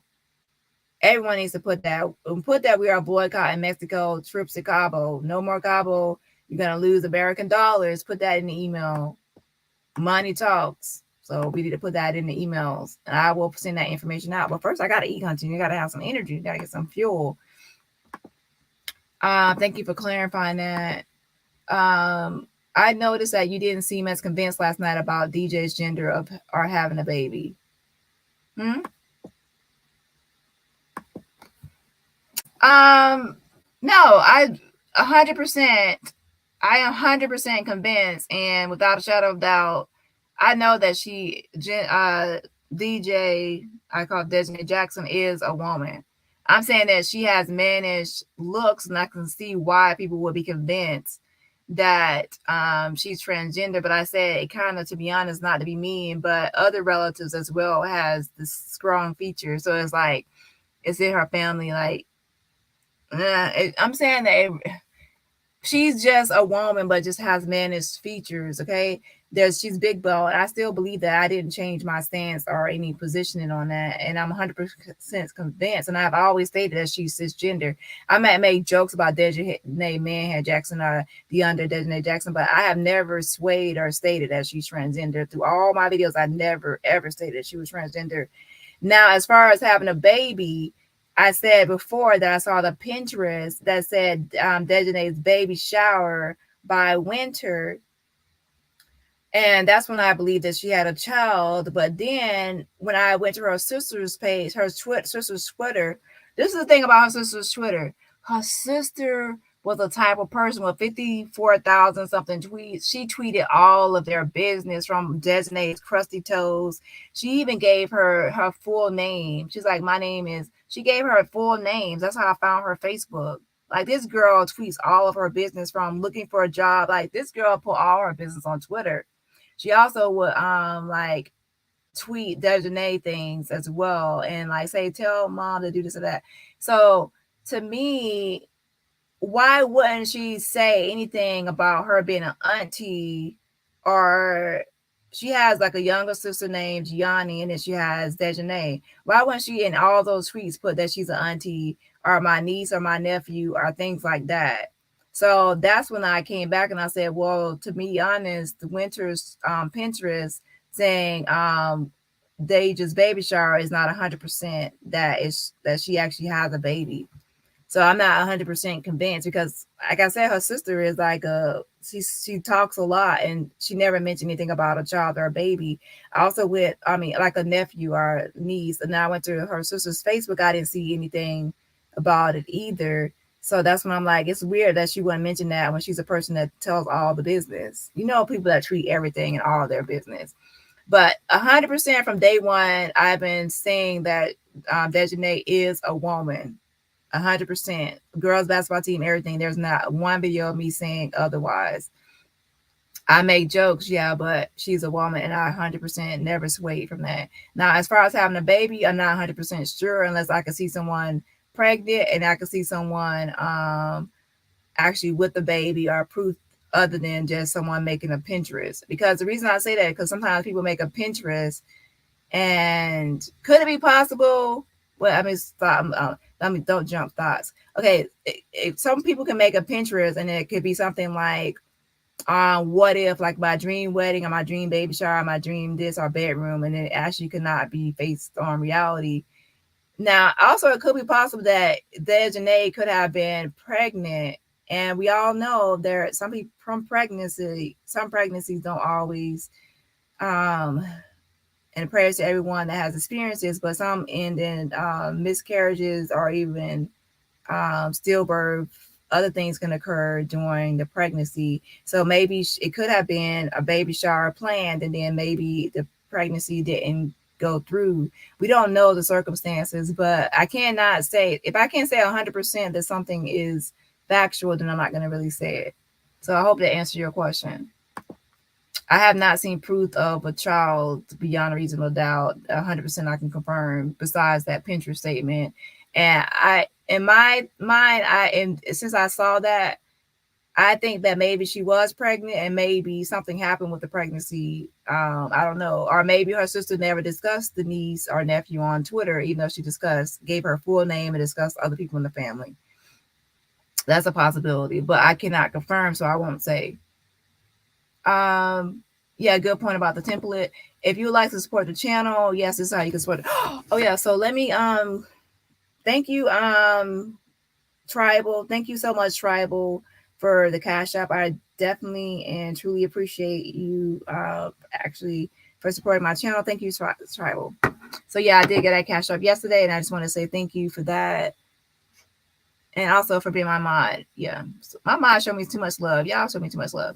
Okay. So what panel was Dani on last night? I missed it. Yeah, I was on Shank Rock, and I actually not tweeted. See, I'm already getting like this. Okay, I actually posted it to my community tab. It was Shank Rock's channel, and it's on my community tab if you actually want to check that out. Yes, hashtag justice for Shanquella, and Angel was full of hell and needs to be delivered. Hunted, delivered. Now, I would call him back, but right now, to be honest, I have not ate yet, so I might actually go off. I'm gonna keep it 100. I'm gonna go off on his ass right now, y'all. I'm not in the mood to be talking to somebody right now. I will go the fuck off, and I'm just keeping it real. And I ain't trying to go off on him like that, because someone actually mentioned it before, like what they would have said or what they probably would say in conversations. But trust me, when you're on the phone with someone, you cannot be too like rude or too whatever, because think about it, if a telemarketer calls you or someone calls you, you really don't want to talk to this person already, and that person is rude, you're immediately going to hang up. So a lot of times I can obviously like over talk someone and talk over them, but if I do that, people tend to hang up. So sometimes when I'm talking and someone like interrupts and they talk, I let them talk, because hello, that's what I want them to do. I want to get people talking. So I will stop talking and let somebody else talk, because that's how I can listen to what they have to say. Right? If I over talk and I don't let them talk, they're just gonna hang up. Like, they're not trying to listen to me, but I definitely want to listen to them. So a lot of times I don't override or over talk people, because that leads to people hanging up. My job or my goal is to try to keep people on the phone as long as possible. So I cannot be rude when I'm talking. Once I do that, then people tend to hang up. Now for Angel, he's the type that we would just be both talking and over talk. I've been told y'all he was a jackass. We would both be over talking each other, and he'll get crazy. I'm telling you, he is like a rude motherfucker. Everybody else, I try not to do that, but with Angel, child, he be trying me. I cannot talk to Angel right now. I will go off on his ass, and I don't know what I'll say. He gets to my nerves. Hey Janae. And then I called him in a lie. He said that he pretend like he know what Villa Linda 32 is, that he didn't know all the concierges. But as you can see, he does. He has worked at that Villa Linda 32. I caught him in a lie. And then he said, oh, I've been calling all the concierges and putting them on my YouTube channel. So he was fully aware. He was busted. Justice for Shanquella, yes, justice for Shanquella. Be sure to, and like I told you, like, why would he call me back twice? I'm telling you, I kid you not, I have 2 missed calls from Angel right now. 2 missed calls. Why did he call me back after hanging up on me like more than once? Why did he call me back? What did he have to say? I'll find out. Sure enough, and I'm gonna record his eyes. Still waiting for justice. Yes. Hey, Sylvia.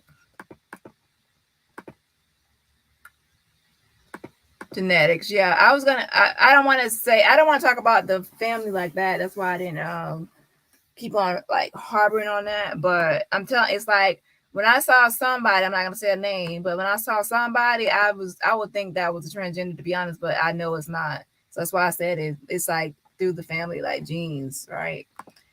I'm going to stay on our baby girl Quilla case until they are in jail. Yes, yes, yes. Oh, Audrey, thank you so much for supporting my channel. I appreciate it. Thank you so much, Audrey.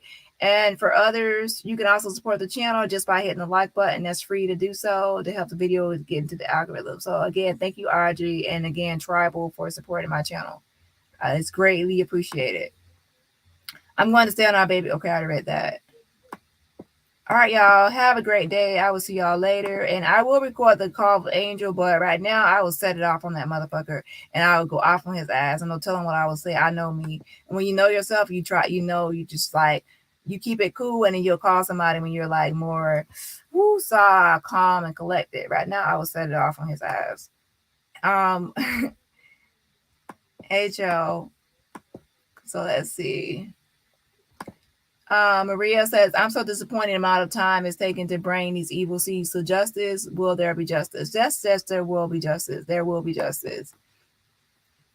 There will be justice. Now, will it take time? Yes, it will take time. And I'm telling y'all, some of you really just need to read more about the Bruce Redman case. That will actually kind of calm you down a little bit. And what I mean by that is, well, it will actually give you more of what to expect. If when you know what to expect and you know how things work and how things are ran or whatever, then you'll get the big you'll be able to see like, hey, well, even though Bruce Redman, it took over a year for him to be extradited, it still happened eventually that he was extradited. And oh my gosh, y'all, watch the video of him in prison.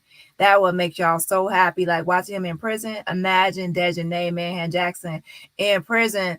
What that prison that Bruce Redman was in. You saw how he had to take a shower, like pouring water on his head out of a bucket. Oh my gosh, imagine that.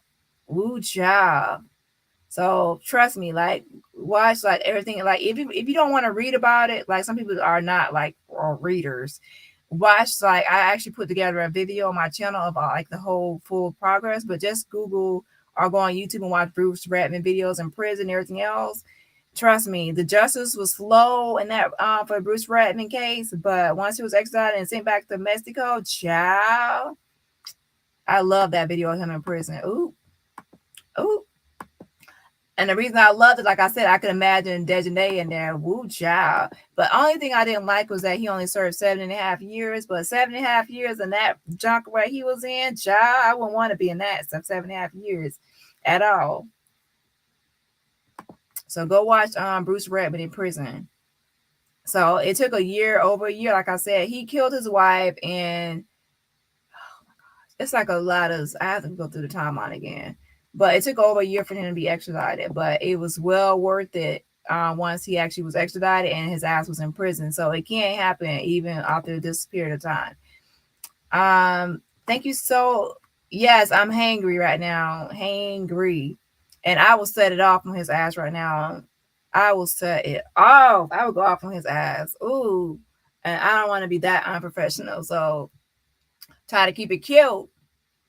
Try to keep it cute right now. Mm-hmm.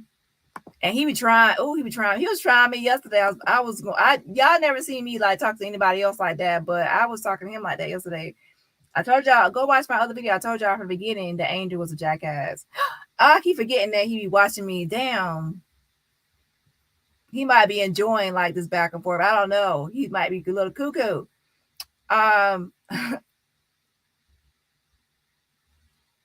Thank you so much. Thank you so much, Cheryl, for supporting the channel. I appreciate it. And also even on the panel last night. Charlotte also is very tourism based. We hosted the CIAA tournament here. We lost contract. There are powers that be that can affect minority groups that book here. I'm putting my thinking cap on. Yeah, we definitely have to apply pressure to the Department of Justice as well.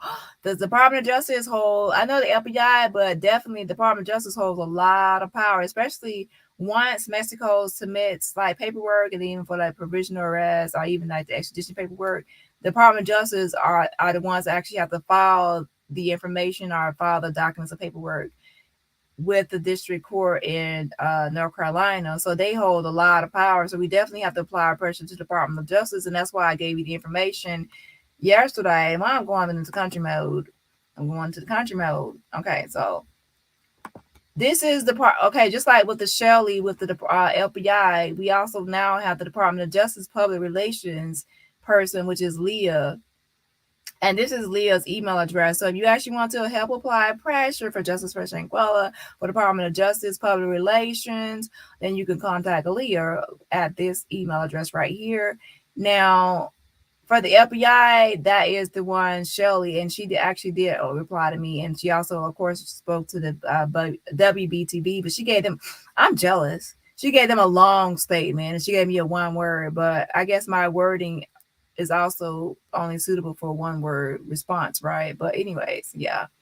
That's on that. I'll read a few more comments. I think I'm caught up with the comments mostly. Woo child, y'all writing these comments.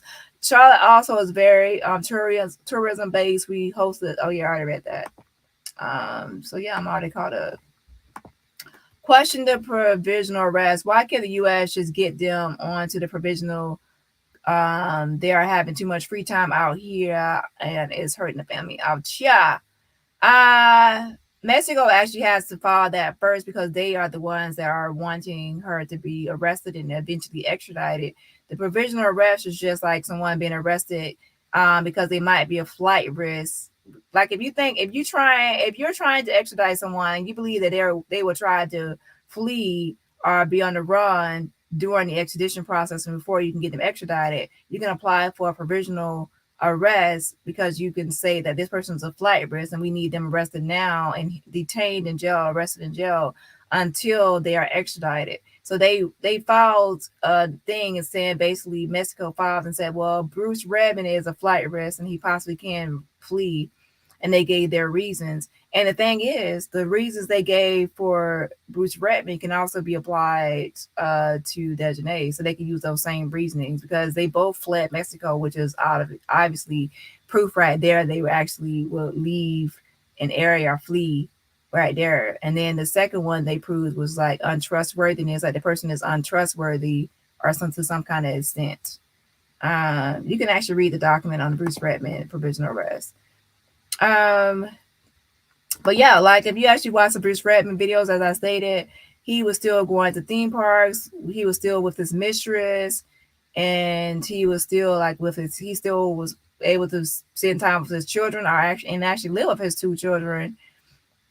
Even though he killed his wife in Mexico, and he did that for 7 months walking free. And this has only been for October for us, but the family of Bruce, Monica, should I say, they witnessed that he was just living it up for 7 months free, even though he had a warrant in Mexico. But as Irv said, that they cannot really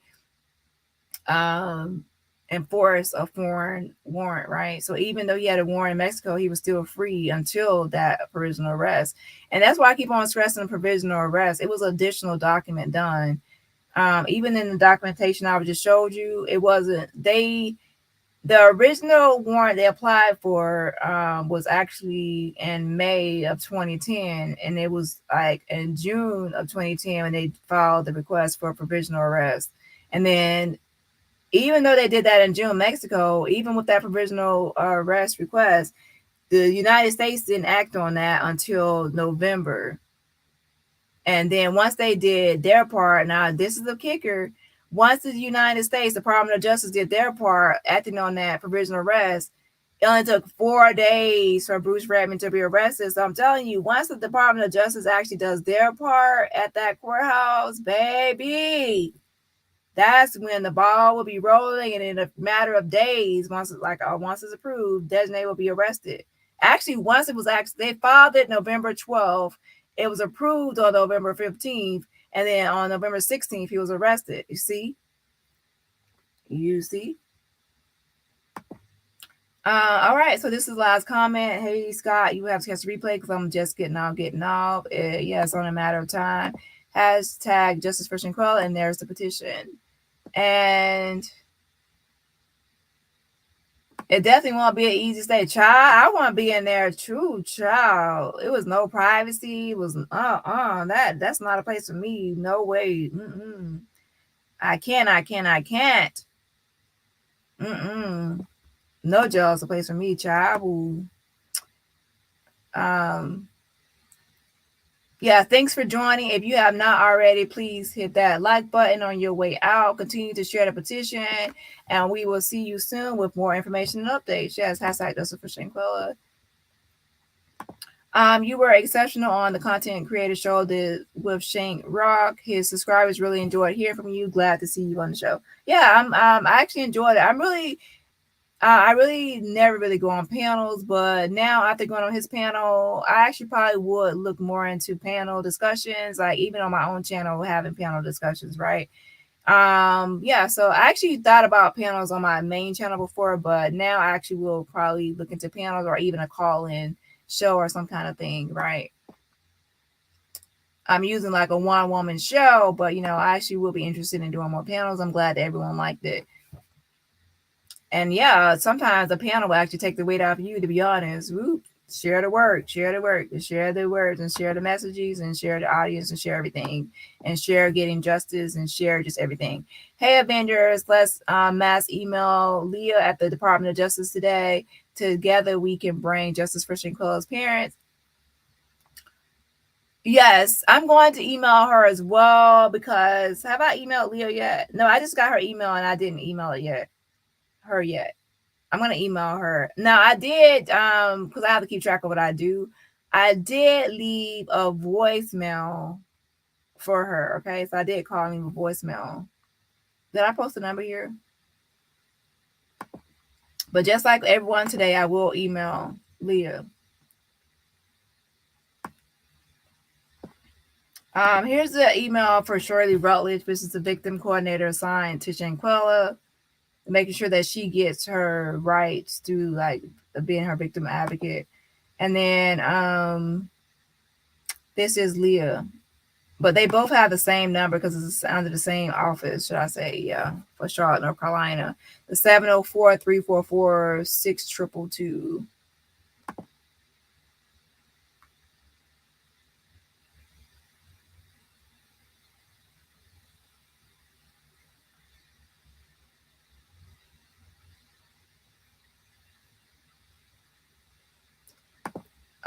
Yeah, I hope they're arrested soon.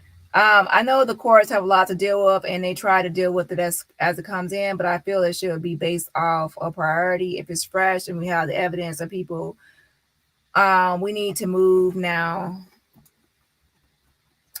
Yes. I think we're all impatient at this moment, and it's not really impatient to us. We already seen enough in the video to have an arrest, and to us, it's all enough evidence. But the Department of Justice and FBI, to be honest, are slow when it comes to extradition and making sure that is ample, sufficient evidence. And what's sufficient to us obviously is not sufficient to them at all. All right, y'all. Have a great day and a blessed day. Be safe out here, and I will see y'all in the next live. And make sure you hit that like button on your way out. And like I said, if I talk to Angel, I will record because I know y'all are nosy, hunting nosy. Y'all want to know when Angel called me back for a 2 minute call, so he had something to say, and he better not be getting all hype because I'm gonna have to simmer him down a little bit. Simmer. All right, y'all. Bye. And thank you sincerely, me and my mods, for modding for me. I appreciate it. Love y'all.